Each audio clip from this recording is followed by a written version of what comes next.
nuevas teologías, entonces la Iglesia tenía que pronunciarse sobre eso.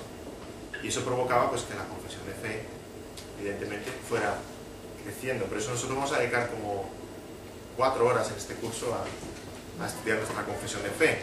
Exactamente qué es lo que creemos, ¿sí? Tenéis el símbolo apostólico, el credo apostólico, que si lo leéis es muy sencillito, pero enseguida vemos que un judío no puede decir amén a este credo. Habla de Cristo, que es Dios. Un gnóstico tampoco, un musulmán tampoco. Pero si giráis la página, vamos al credo niceno, ya es en el siglo IV, habla de que Jesús es hombre y es Dios mismo, en 2 naturalezas. Entonces, en aquel tiempo había otra herejía, que eran los arrianos, que decían que Jesús era solo un hombre. Un hombre que se había portado muy bien, que había hecho una obra excelente y Dios lo había ascendido de categoría, pero era creado por Dios. ¿Quién piensa eso en nuestros días? ¿Qué secta o sectas muy famosas piensan eso? Los testigos de Jehová. No piensan que Jesús sea Dios, sino un ángel que, con la obra que hizo de la cruz, fue ascendido de categoría al título de Hijo de Dios, pero no es Dios mismo.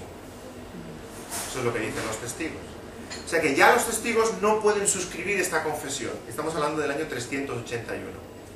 No se están inventando ninguna doctrina nueva. Es una herejía que la Iglesia ya, la de Arriano, ya trató hace 1600 años. ¿Sí?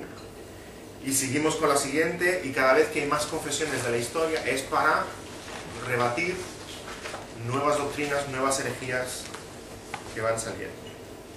Página 23. La confesión de fe de nuestra Iglesia.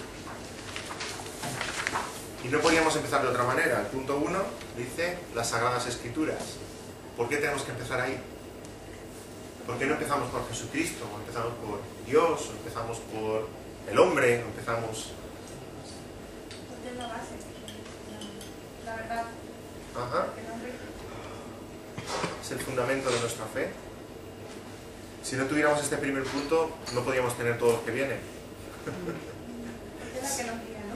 Sí. No podríamos seguir. Si no tuviéramos la Biblia, ¿qué sabríamos de Dios? ¿Qué sabríamos de Cristo? ¿Qué sabríamos del Espíritu? ¿Qué sabríamos de nosotros mismos? No, nos inventaríamos nuestras filosofías sobre nosotros. Cualquier cosa, hasta la evolución nos podría venir a la cabeza. Y peor, el camino de salvación. No conoceríamos el camino de salvación. Entonces el primer punto es este, fundamental, las Escrituras. ¿Sí? ¿Alguien puede leer el párrafo? Las Sagradas Escrituras.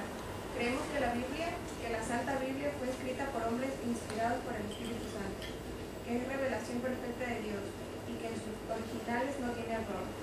Solo ella revela los principios según los cuales Dios nos juzgará. Solo ella es el centro verdadero de la unión cristiana y la única forma suficiente de autoridad en todo lo referente a la vida y a la piedad. Y ahí tenemos un pasaje. Yo voy pidiendo voluntarios, ¿veis que no lo hago por turno? Directamente, alguien que lea Proverbios 30. Toda la palabra de Dios es limpia, es el escudo a los que en él esperan. No añadas a sus palabras para que no te reprendan y no seas hallado mentiroso. Si creemos que las Escrituras es palabra de Dios, es inspirada por el Espíritu Santo, que no tiene error, que en la palabra de Dios los cristianos nos encontramos, tenemos unidad, que la palabra de Dios es nuestra autoridad máxima. Si hay cualquier debate, si hay cualquier discusión, no es cuestión de teólogos ni de pastores, es vamos a la palabra. ¿Qué dice la palabra? Y la palabra tiene razón.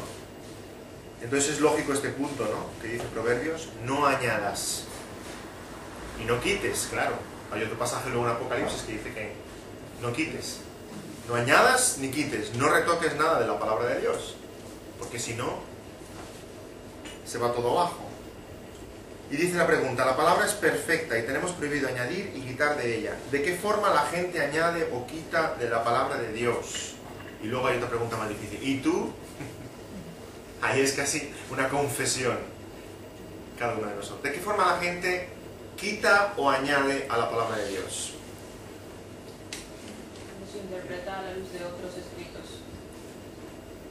Los que otros tienen también otros libros sagrados. Ajá. Poniendo a su lado otros libros sagrados.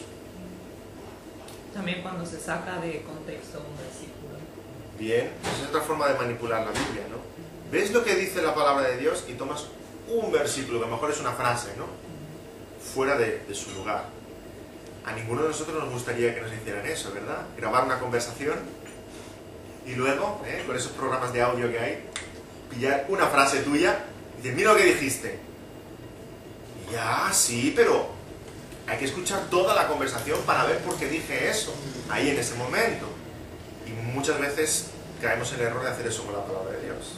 Es tomar un versículo, solamente, cuando debemos entender todo el contexto, leer todo el párrafo, leer todo el capítulo. Que decía Alicia antes, añadir a la palabra de Dios como si fuese también autoridad. ¿Qué ejemplos tenemos a nuestro alrededor? De quienes añaden a la palabra de Dios al mismo nivel que la palabra de Dios. O sea, los que vienen también otros Los libros. mormones. Los mormones dicen que el libro del Mormón, si veis la tapa, tengo en mi despacho una copia, en la tapa dice, otro evangelio del Señor Jesucristo.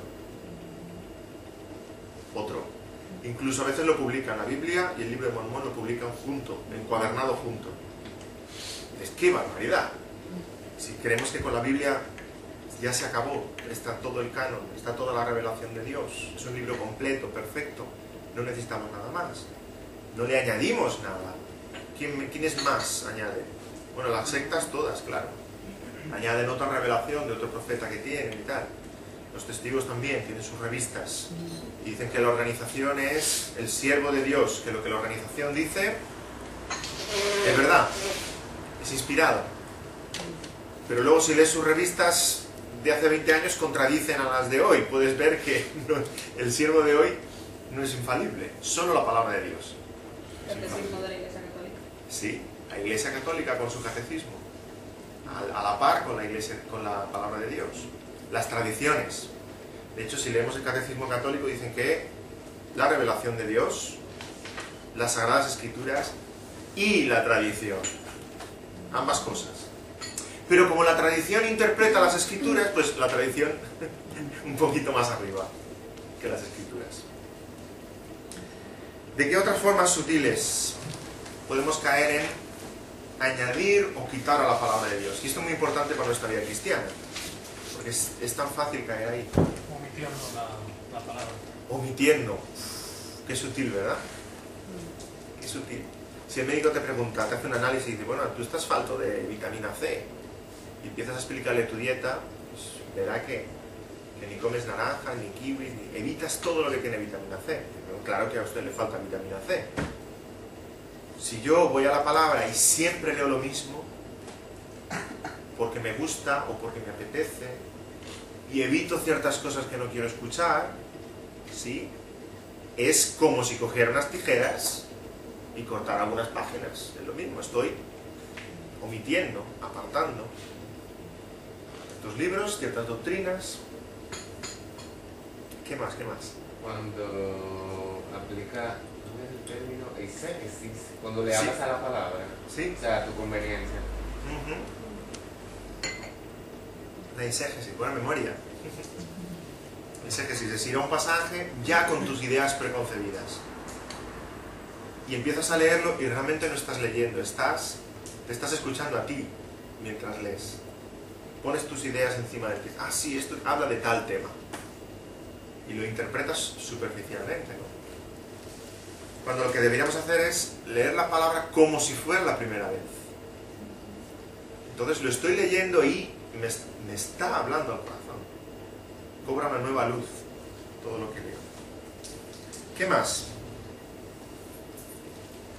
Una muy sutil que habéis escuchado seguramente.